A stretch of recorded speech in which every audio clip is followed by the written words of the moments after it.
Welcome to Rauta. I am Jerry and this is the crash course to the Norwegian black metal episode 21. Episode in the series of traveling through the Norwegian black metal history since the 80s and the 90s. Nothing nearer than that. Now, since by this episode all the bigger bands are behind us, now we're focusing on the very small bands. Some of them don't even have albums out and probably never will. I mean, unless they do an impressive comeback and all. Like with the previous episodes, it's time to check out these bands in more or less chronological order, not in the sense of coming from bigger to smaller ones, like I did with some of the early episodes. So here we go, this time starting with Strid, a band that never did exactly much material, but however is still, or should I say, again, active. Now here on Metal Archive site you can pretty much see what started in 1991 under a different title, basically became Strid in 1993, after a couple of name changes that is. And they were active for a few years, but as you can see the discography is basically 3 different releases, and even more so they are more or less done with the same songs, which makes it rather peculiar. All have different ratings, of course, because I mean that's human mind works, and some probably haven't figured out they're essentially the same. So it's kind of curious, but then again this could be really like just, doing the average score between different albums. Doesn't really matter, just pointing out the funny thing. Now, I mean, when they came back early 2000, well, more like late 2000s in terms of before the new decade and all, nothing really happened. And then when they went again away, only to come back a little bit later. Now, they played last year at Beyond the Gates Festival where I was witnessing them. And to be honest, I am not too familiar with their material. I wasn't, in fact, before that gig. It was one of those names that kind of was able to escape my mind back in the days. And now been listening to it lately. And what I can say is, yeah, in a way, I didn't miss that much, but then again, I kind of wish these guys could really do something new. Now they're gonna play, again, shows. I'm supposed to see them another time this year. Let's see how it goes. But what is more interesting is, indeed, 3 different releases, but only a few songs. That is, if you take a look at this End of Life demo, there's only one track with that name, and it's 11 minutes. Then again, if you take a look at the EP Strid, you will see a couple of more songs, and then essentially the split, which is having all these songs. So basically 2 different releases, 3 different songs, about 30 minutes, give or take. Now, this is labeled as depressive black metal with themes here, as mentioned, forests, night, nature, depression, death. I would say this is a little bit misleading, but of course it depends how you define depressive black metal. A lot of people, I would say, define it based on 2 things. First of all, the musical output. When it's really dark, it's really depressive, it's very melancholic, etc. And usually it's rather slow tempo versus aggression, like bands with, say, Marduk, Dark Funeral, what have you.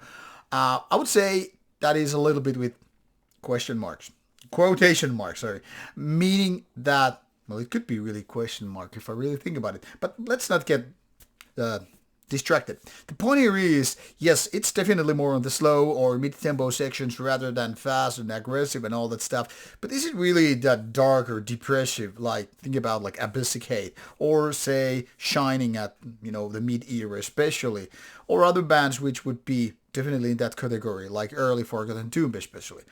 Now, I'm saying Strid isn't exactly like that. Surely it has certain similar elements with those bands mentioned, but overall, I would say it's kind of a very typical 1990s, not just with that much fast tempo and aggression.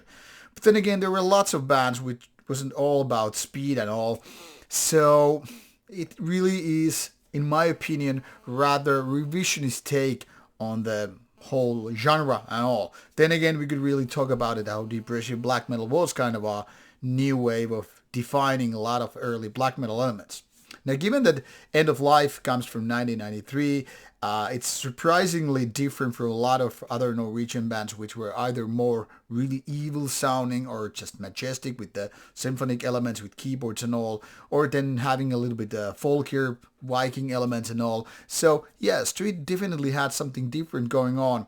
But then again, nothing out of ordinary if you really think about the smaller bands and especially some earlier releases by a lot of bands. I mean, a lot of bands were unique in a way because there wasn't, simply said, not much stuff going on in the early 90s. Now with the EP 1994, I mean, it's clearly a continuation to End of Life. And as such, if only the guys had kept going for various reasons, they didn't.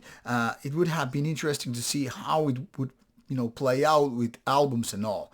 Now, it's also worth mentioning that past members, there are a few, and as you can see, some of original ones, and also a dead member.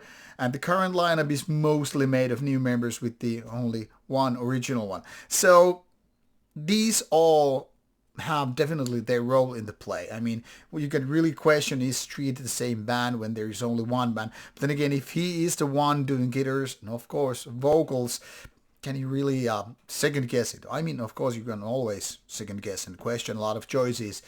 I'm just saying here, Strid version 2 is not maybe different in terms of the original one, after all, having at least one original member, but it's also not exactly the same as the early ones, even if they play the early songs. Is it a cult act? Most definitely. It's a really act or band that is very, very relevant to today. Not in the sense if you're looking for newer material, newer songs and all that stuff. One could really say, and without being an ass or a negative show, that this is kind of a legacy act. They're a legacy act doing music and playing that live what happened already 30 or more than 30 years ago. There's nothing wrong with that, mind you. Just saying, in case you are going for a street show, just don't expect them to play some kind of a new stuff. It's early stuff, not, going retro and all that stuff, but it's just, going with the old material, and there's not much of that. So it's an interesting cult act, but maybe in case you missed it back in the days like I did, nothing to be ashamed of. It's not like you missed too much. It's pretty good, but nothing outstanding. Then another one from the roughly same era, 1993 to 1999, is Tartaros, a band that was labeled as symphonic black metal. To a certain degree, it's kind of a true.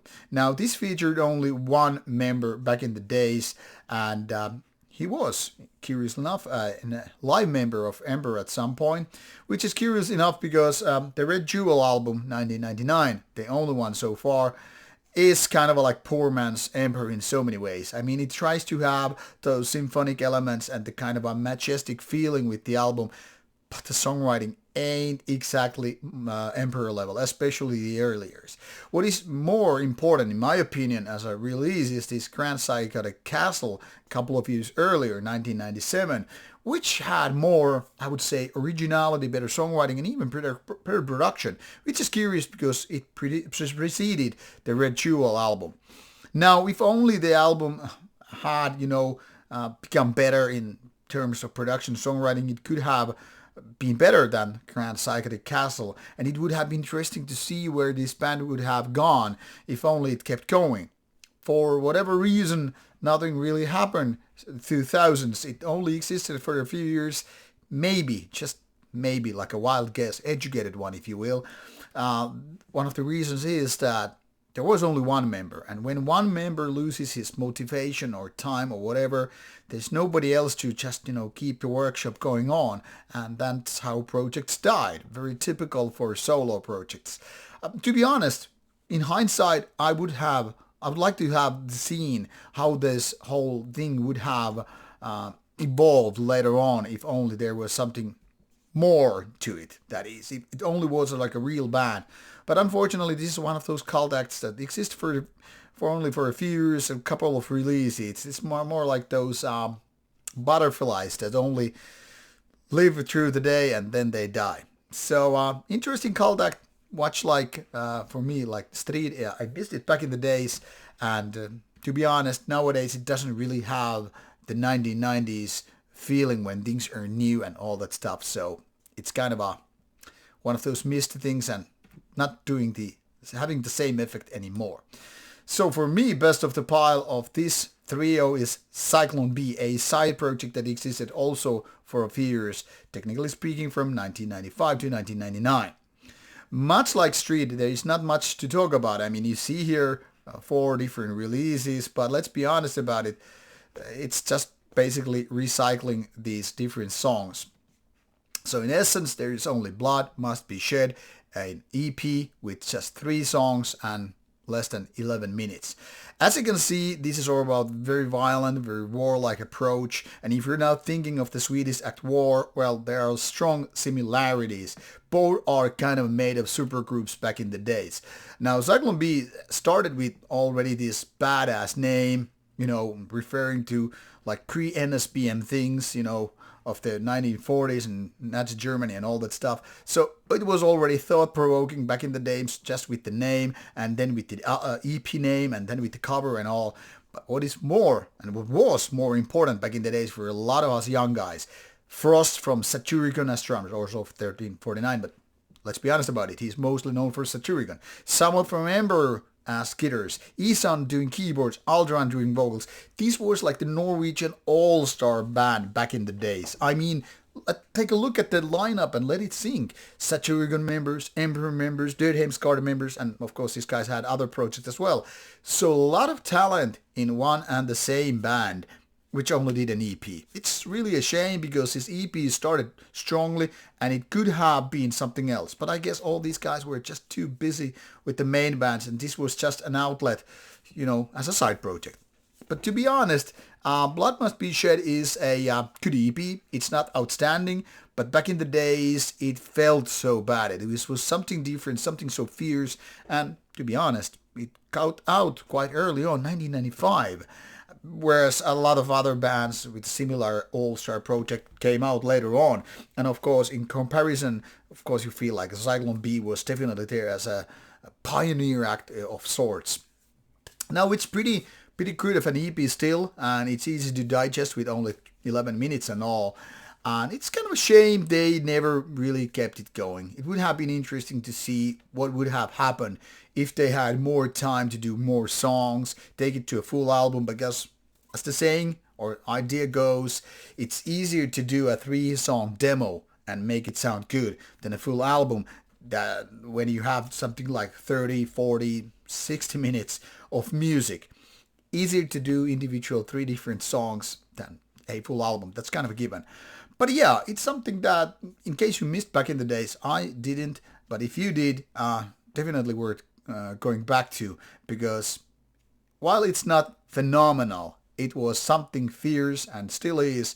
And with this kind of all-star lineup, even if the music wasn't good, you would probably want to dip your toes into it for the very sake of the lineup.